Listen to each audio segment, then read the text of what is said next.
Warner Brothers has launched its Joker Oscars race campaign, which we all kind of expected. I mean, I don't think this is like a surprise. Ever since this movie was announced that, Martin Scorsese was producing a prestige Joker movie starring, a prestige actor like Joaquin Phoenix, everybody was like, oh, they're doing a serious Oscar-type Joker movie.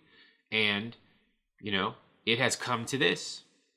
They're submitting this movie for consideration in several categories. I'll read them here. I guess the best way is just to list them. You pretty much know what most of them are, but let's do it anyway.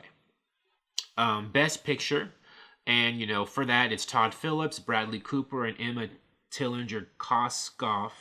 Those are all the producers who are going to get up and get the trophy if this movie wins Best Picture. Best Director, Todd Phillips. Best Adapted Screenplay, Todd Phillips and Scott Silver. I guess it's adapted because it's based on, Joker is a comic book character, and so they had to adapt this character from the comics to the big screen. There was no specific, Joker storyline they used for this movie. Some of sort of the Killing Joke a little bit, or, just with him being a failed comedian. But, that's a very loose interpretation of that storyline, this movie is. Best Actor, Joaquin Phoenix. That's the one I think most of us are hoping that Joaquin Phoenix they get nominated for and that he wins is Best Actor. Best Supporting Actor, Robert De Niro. I don't know. Robert De Niro did a good job, but I don't really know if he is the best supporting actor character of the whole year given his performance. It was a good performance, but I don't know about that. Best Supporting Actress, Zazie Beetz and Frances Conroy. Yep, they did good jobs. They weren't in the movie. Well, they were in the movie enough to make an impression. I think certainly Frances Conroy was, as Arthur's mother. Best Ensemble Cast. Is there an Ensemble Cast award? Joaquin Phoenix, Robert De Niro, Zazie Beetz, Frances Conroy, Brett Cullen, Glenn Fleshler, Bill Camp, Shea Wiggum, and Mark Maron. I don't know who all those people are from this. I'd have to look them up on IMDb and stuff. But I guess that's the cast of the movie. Probably people, the ones I don't know are probably people who played Arthur's boss when he was in that clown troupe. Things like that. Best Cinematography, Lawrence Sher. Yeah, the movie did look really good, beautifully shot. Best Production Design, Mark Friedberg and Chris Moran. Best Film Editing, Jeff Groth. Best Costume Design, Mark Bridges. That costume did look really good, the Joker costume. It's very reminiscent of the very simple Cesar Romero costume from the old 60s Batman show when he played the Joker.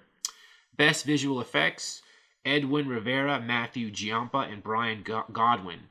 This movie wasn't really that very visual effects heavy, although these days visual effects are so prevalent in movies. It's very subtle. Even in movies that don't have any superpowers in them, there's actually a lot of visual effects, throughout. Very interesting. Oh, and the special effects coordinator, Jeff Brink. Best Sound Editing, Alan Robert Murray. Best Sound Mixing, Todd Maitland, Tom Ozanich, and Dean Zupenchik. Best Makeup and Hairstyling. They got to make that clown makeup look good, right? Nikki Letterman and Kay Giorgio. And Best Original Score. I know I'm going to mangle this woman's name, but it's Hildur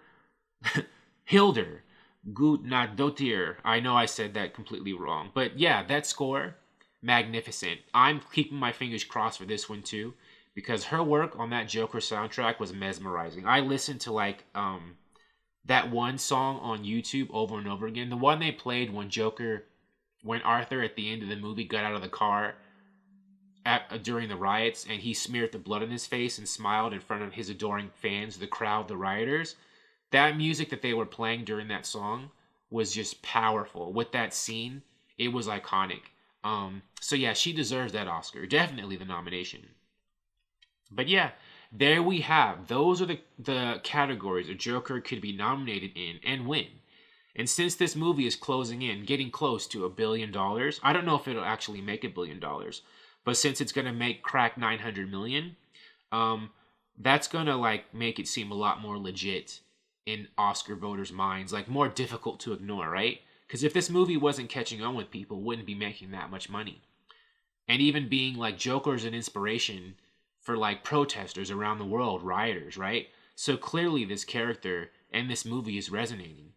So there's a cultural importance factor to it that I think gives it a bigger rep and gives it a better place in people's minds who could potentially vote for it in the Oscars. Very interesting. Thank you for watching. If you like this video, please like it on YouTube and subscribe to the channel because I appreciate your viewership, and I'll talk to you soon. Bye.